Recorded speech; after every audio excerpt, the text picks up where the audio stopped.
ফালাম্মা তানুদিয়া ইয়া মূসা, এ মূসা আমি তোমার রব।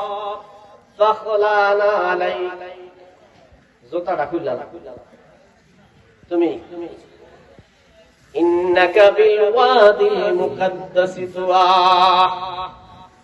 তুমি একটা মর্যাদা সম্পূর্ণ তুর পাহাড়ে আগমন করছো। সুবহানাল্লাহ। কি করো? জুতাটা খুললা। এখানে দুইটা পার্থক্য আমার নবীর মধ্যে, মুসা আলাইহিস সালামের মধ্যে। দেখেন কত পার্থক্য।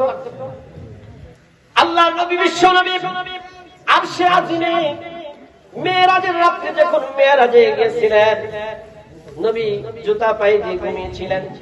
আরশে আজিমে নামিয়া জুতা খুলতে চান, আল্লাহ পাক রব্বুল আলামিন বলেন, বন্ধু হ্যাঁ বন্ধু জুতা খুলবেন না, জুতা খুলবেন না।